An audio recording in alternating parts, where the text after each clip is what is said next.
It's Jaunti, boy.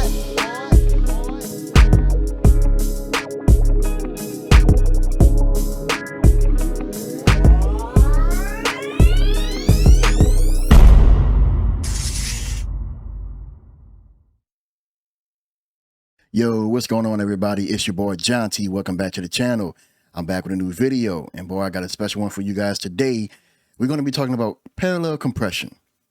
Now, you might ask me, Jaunti, what is parallel compression? But before I tell you, I want to say thank you to those who have recently subscribed. Thank you so much. I really appreciate it. We finally hit over 900 subscribers.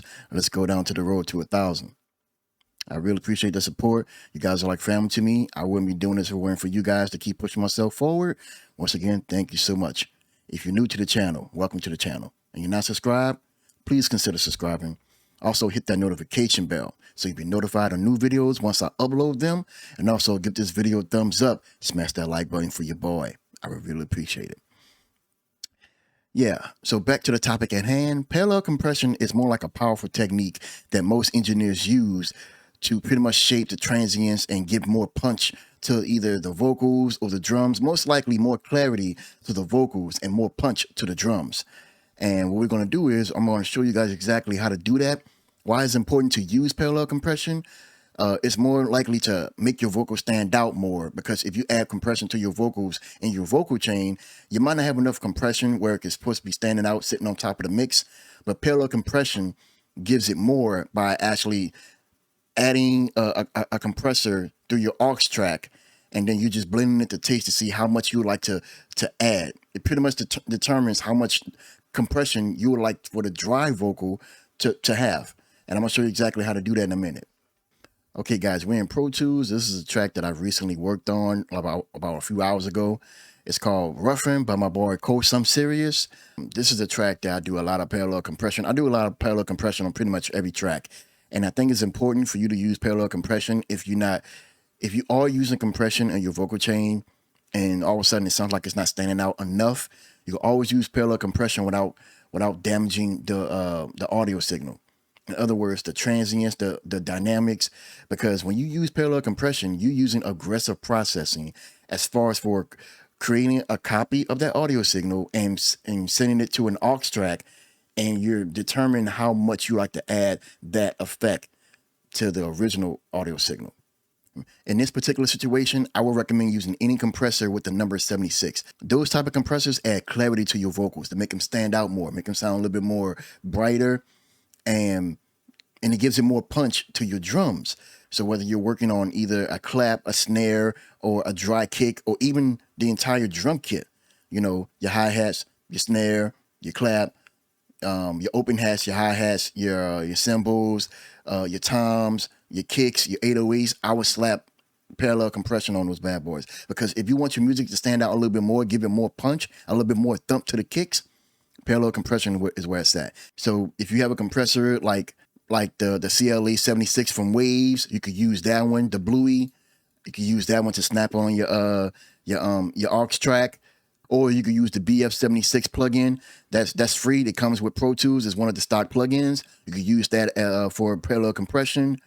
You can also use the T-Rex Black 76 plugin, which is by IK Multimedia. It has the same features as the other plugins. You can also use the 1176N limiting amplifier, which is made by Unison Audio. This is a great compressor as well. Like I said before, 76 compressors, they have the exact same layout. You have the input, the output, the attack, release, the ratio, and the meter. Basically, it's the same layout, unless you know if they have those in particular in the exact same space, unless you know it's a 76 compressor. Those are mostly used for parallel compression, and they are very, very effective. So for this particular situation, we're going to be using T-Rex Black 76. Like I said before, you could use any 76 compressor. They pretty much do they pretty much do the exact same thing. Like I said before, if it has an input, an output, attack, release, ratio, and a meter, then you're good to go. Okay, so basically, this is how the track sounds. I gotta get it in broad day. I used to trap out the hallways. I gotta keep it like always. Skeleton sell it the hard way. It doesn't sound too bad to me at all, but you also want those vocals to stand out just a little bit more. So as far as for parallel compression, you create a bus in order to use that as an auxiliary send track. So what we're going to do is we're going to open up the plugin.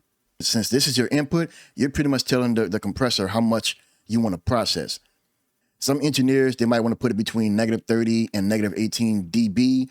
Some engineers put it all the way to 0. It really depends on your taste, depending on your preferences. So we're going to put it back right here. And for the ratio, we're going to put it to all. Now, all is 40:1 ratio, I believe. It's infinity. So you're pretty much telling this compressor to crush the heck out of your vocals. In other words, smash or destroy, whatever. Basically, what you're doing is you're shaping the transients. You're trying to make your vocals stand out a lot more than before. And I put it to a mid, you know, I put it like around between 3 and 5, but I put it in the middle. And for the release, you can either give it a fast release or mid to fast. I'll put it like right here. And for your output, you're basically controlling the amount of volume. And let's see what we have. Okay, now this is the send that I'm using to determine how much I want to use of the parallel compression towards the original audio signal, the vocal track. And I have it under the title Vox Parallel, which is short for vocal parallel. This is for the vocals. And I have pre-fader on, and I have it at 0. So it's at 100%. But I don't control how much I want to add parallel compression to this because it's going to reduce the amount. So you want to keep it at 100%.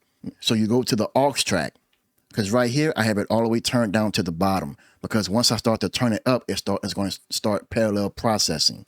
So you want it to blend to taste and see how much you want to add. And as soon as you do that, your vocal is going to stand out a little bit more. So be careful on the amount you use. Based on how you recorded your vocals or how you mixed them, the volume may vary through each track. So be careful. I gotta get it in broad day. I used to trap out the hallways. I gotta keep it like always. Scale it, then sell it the hard way. I know a rock, let it drop in the hard way. Sitting back, don't know shit by the hard day. All this money, you don't gotta starve. That sounds okay. I might want to turn down a little bit, or for you, in that case, you might want to turn up a little bit more. Everyone is different. Some people might want their vocals to be a little bit louder. Some might want to be turned down a little bit. So I'll bypass it back and forth to show you guys exactly what the differences are. I gotta get it in broad day. I used to trap out the hallways.